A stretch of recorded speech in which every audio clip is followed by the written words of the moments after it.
தாராள பிரபு தாராள பிரபு அது வேணாமா?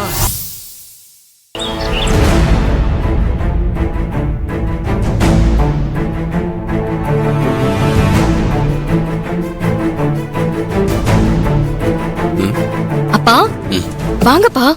வாங்கம்மா. வாங்க அங்கிள். வாங்க ஆண்டி. என்ன விஷயமா வந்திருக்கீங்கப்பா? மகிழினி எதுவும் சொல்லலையாமா? ஒன்னும் சொல்லலையேப்பா. அது ஒண்ணும் இல்ல, கோயில்ல ஜோசியர் தாலி பிரிச்சு கோக்குற ஃபங்க்ஷனுக்கு 2 தேதி குறிச்சு கொடுத்தாரு இல்லையா? அதுல என்னைக்கு ஃபங்க்ஷனை வச்சுக்கலான்னு மாப்பிள்ளையோட அம்மாவை பார்த்து பேசிட்டு போலான்னு வந்தோம். அம்மா கிட்ட பேசினா அம்மா என்ன சொல்லுவாங்கன்னு தெரியலையே. அவங்க கோவப்பட்டா எப்படி சமாளிக்கிறது? என்ன 2 பேரும் யோசிக்கிறீங்க? என்னைக்கு ஃபங்க்ஷன் வைக்கலாம்னு கேக்குறாங்கல்ல, அம்மாவை கூப்பிட்டு பேசி ஒரு முடிவு எடுக்க வேண்டியது தானே? இந்த மாதிரி ஃபங்க்ஷன்லாம் தள்ளி போடக்கூடாது. காலத்துல முறையா பண்ணணும், அப்பதான் உங்களுக்கு நல்லது. அத்தை ஏற்கனவே கோவத்துல இருக்காங்க. தாலி பிரிச்சு கோக்குற ஃபங்க்ஷன் வைக்கணும்னு கேட்டா அவங்க என்ன பண்ணுவாங்கன்னு தெரியலையே. கடவுளே, நீதான் காப்பாத்தணும்.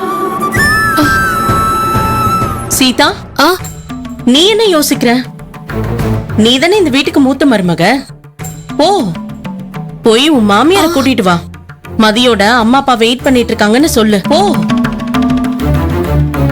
மறுபடியும் நானா? ஆதி தம்பி, நீங்களே போய் வர சொல்லுங்களேன்.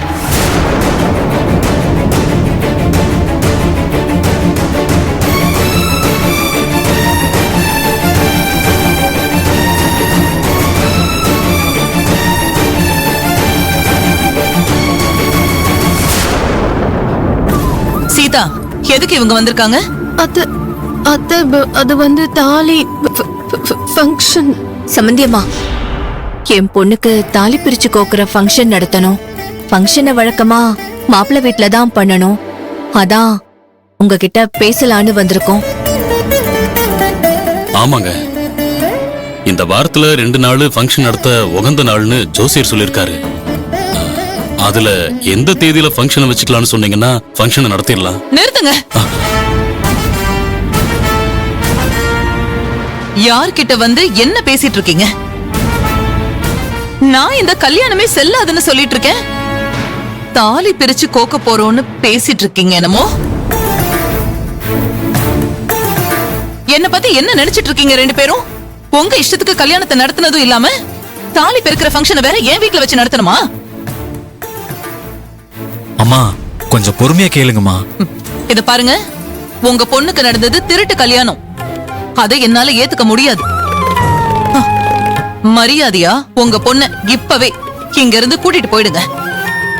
இல்லனா நீங்க தான் அவமானப்படுவீங்க.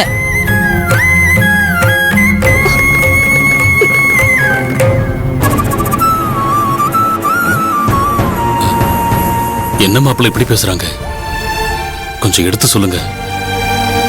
அம்மா, அப்படியெல்லாம் சொல்லாதீங்கம்மா. தயவு செஞ்சு கோவப்படாம அவங்க சொல்றதை யோசிச்சு பாருங்கம்மா. நான் எதையும் கேட்க தயாரா இல்ல, கேட்கணுங்கிற அவசியமும் இல்ல. ஏன்னா என்ன கேட்டு யாரும் எதுவும் இங்க பண்ணல. அப்புறம் நான் எதுக்காக மத்தவங்க சொல்றது எல்லாம் கேட்கணும்? சொல்லு ஆதி, முதல்ல அவங்களை இங்க இருந்து போக சொல்லு.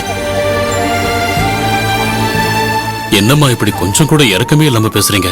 நீங்களும் ஒரு பொண்ணு தானே. பொண்ணை கட்டி கொடுத்தவங்க வீடு தேடி வந்து சம்பிரதாயத்தை செய்யணும்னு கேட்டா இப்படி எடுத்துரிஞ்சு பேசுறீங்களேம்மா.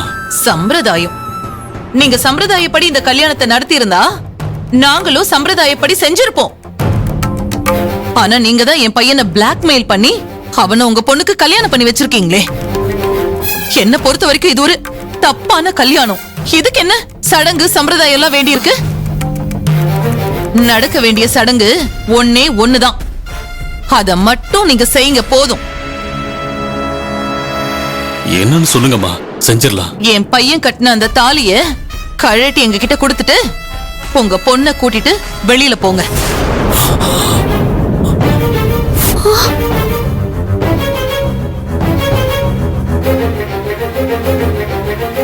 அப்பதான் என் குடும்பத்தை புடிச்ச கெட்டது விலகும்.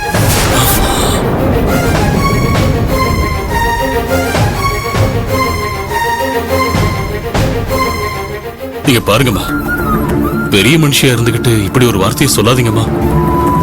உங்க பொண்ணுக்கு இப்படி ஒரு கல்யாணம் நடந்திருந்தா நீங்க இப்படிதான் பேசுவீங்களா? முதல்ல எங்க வீட்டு பொண்ணுக்கு நீங்க செஞ்ச துரோகத்தை பத்தி பேசுங்க. அவளுக்கும் என் பையனுக்கும் கல்யாணம் பண்ணணும்னு முடிவு பண்ணி பத்திரிக்கை எல்லாம் எல்லாருக்கும் கொடுத்தாச்சுன்னு தெரிஞ்சும் என் பையனோட மனச மாத்தி உங்க பொண்ணுக்கு கல்யாணம் பண்ணி வச்சிருக்கீங்க.